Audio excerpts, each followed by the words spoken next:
All right, welcome to episode 3 of Arguing the Operational Environment. This is episode 3, but it's specifically part 2 of the series on design, and today we're going to focus on design ethos and describing what that is. The example here comes from, at the time, Lieutenant Colonel John Richardson, who was a squadron commander of 5-4 Cav, going in with his unit doing a relief in place into western Baghdad in fall of 2008, and his tour extended into 2009. And a specific problem he faced. His entire unit had been postured towards facing a certain threat.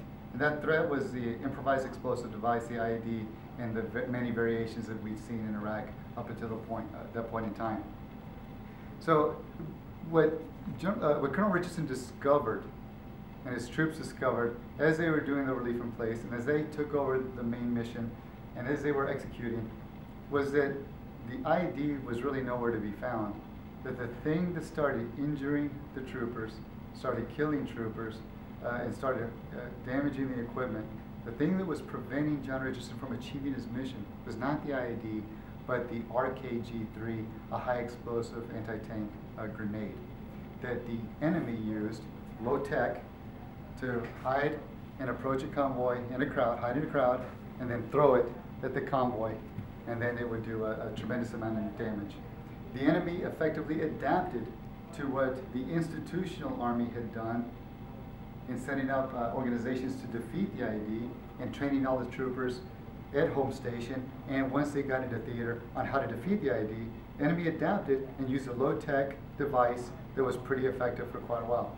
This here is a story of how it is that John Richardson and his organization were able to defeat not only the throwers, defeat the threat on the spot, but to defeat the network, and then, as they describe it, to co-opt the Iraqi population where they lived and worked. So he's faced with this threat, and what John Richardson says to himself is, you know what? I really had nothing effective to tell my troopers in 5-4 Cav. I would volunteer to go and lead some of the patrols to ensure that the soldiers knew that I was not going to put them in any sort of threat that I was not willing to face. That didn't work. I invited the brigade commander to come to some of the key leader engagements in my area. This is John Richardson talking. But that didn't work. The brigade commander would say something like, look, tell us who is throwing these grenades, tell us who is involved in the network, and we're going to cut off money to the, or if we don't, we're going to cut off money to the projects that we've already started. That didn't work.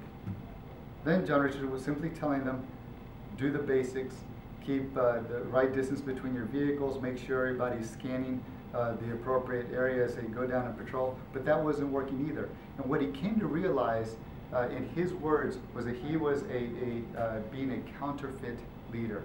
He was exhibiting counterfeit leadership because he was saying the right things. He was saying and doing the things that any military professional in his position would do and have been trained to do, but none of it was effective, and people were still getting killed.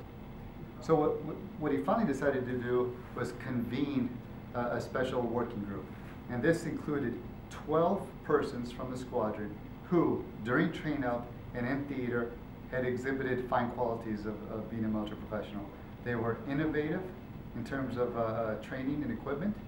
They were prudent risk takers, and they exhibited a tremendous amount of leadership in the squadron.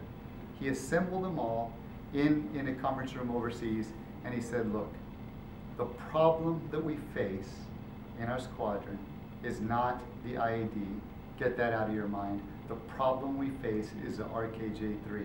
Now your task is to sit in this room, argue, test assumptions, and collaborate on a way forward to defeat the thrower, the network, and then to co-opt the population. So I'm not going to tell you exactly what he came up with. I very much encourage you to look it up yourself. So once again, John Richardson, who's now 3rd Cavalry Regiment Commander. And then you can Google John Richardson, you can Google his name along with the Tort papers. And these are published by the Strategic Studies Institute. Very well done, especially the first few pages. It describes the things that working group came up with.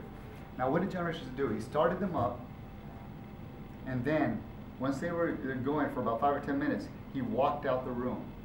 And he did that for a specific purpose. He didn't want a groupthink imposed by his leadership. He didn't want to say, hey, here's one thing we should try, and have everybody agree because he was the boss. He wanted argument, he wanted debate, he wanted everybody's assumptions to be tested, regardless of whether they were an E6 or the sergeant major of the squadron. After about an hour and a half, once the collaboration, dialogue, the argument was going on in the working group, he then slid into the room and became a part of the working group, albeit without taking the leadership position.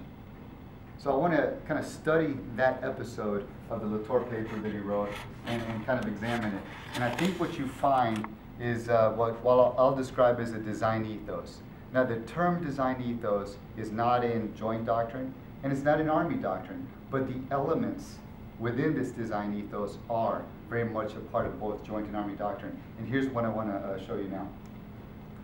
So one of the qualities or values that John Richardson exhibited was the emphasis that he placed on collaboration and dialogue. He was not a commander who thought that he could go in a corner, put his thinking cap on, and come up with the right solution. He knew that his squadron, and particularly the leaders within it, were very powerful, and all he had to do was tap into their intellect, their genius, and their ability to innovate, and he would be able to get some answers. A leader has to value collaboration, dialogue if design is going to work. He also valued the competition of ideas. He did not want to say, offer his opinion on some matter regarding the RKG3 threat and then not be questioned. He wanted to be questioned. He wanted the E6 to question the sergeant major. What this means is that he valued what Army doctrine calls the competition of ideas. We need to have debate. We can't just state our argument and then leave it at that. We need to test each other if design's going to work. Also, John Richardson exhibited a sense of humility and a sense of fallibility.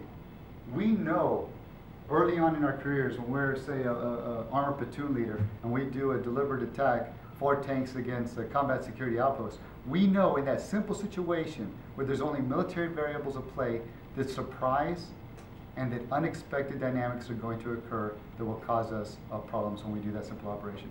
How much more likely is it possible that surprise and unpredictable things are going to arise when we're dealing with a complex mix of different tribes, different languages, different religions, different religious sects, ethnicities, political dynamics? All of these are mixed up, and there's no way for a leader on his own to think them through and successfully come up with an operational approach. So leaders have to have a sense of humility and fallibility. They have to know when they sign that operations order and put troops in harm's way in order to accomplish a mission. Everybody, the staffers and the leader especially, have to understand that they probably got something wrong. And once they have that understanding, they then posture the group in such a way that they become a learning organization. The staff is not simply cranking out an order by analyzing the higher order and issuing something out. The staff is actively involved in helping the commander understand, visualize, and describe all the things that we talked about in the last episode. The current situation, the problem, the desired end state, the operational approach. Everybody in the organization has to be doing that. And then I want to make this a final point. And design is inherently an inefficient process. If we go into a garage and we say, here's my lumber, here are my tools, and I want to build a chair, we know that in about 2 or 3 hours, if you're proficient, you can build that chair. The end state for that activity in the garage is well known. It's an efficient process. But with design, there's no guarantee that the leader who begins the design process, who initiates collaboration and dialogue and a competition of ideas, there's no guarantee that after 2, 3 hours or even a week at it, that the right operational approach is going to arise, or a workable operational approach is going to arise. Given that, once you do come up with certain conclusions in your provisional conclusions with respect to design, you need to write them down. And this is where keeping track of all your working diagrams, your presentation diagrams, and we'll go over what those are later on, keeping track of all the narratives that describe your answers to each of the 4 questions we talked about last time, we have to keep track of them. Everybody has to know them. There has to be shared understanding so that everybody in the organization, as well as all unified action partners that that unit works with, civilian and military, they have to have the same understanding as the commander. They don't have to agree, but they need to know where the commander, a commander like John Richardson, stands on how he answers these 4 questions. Thank you.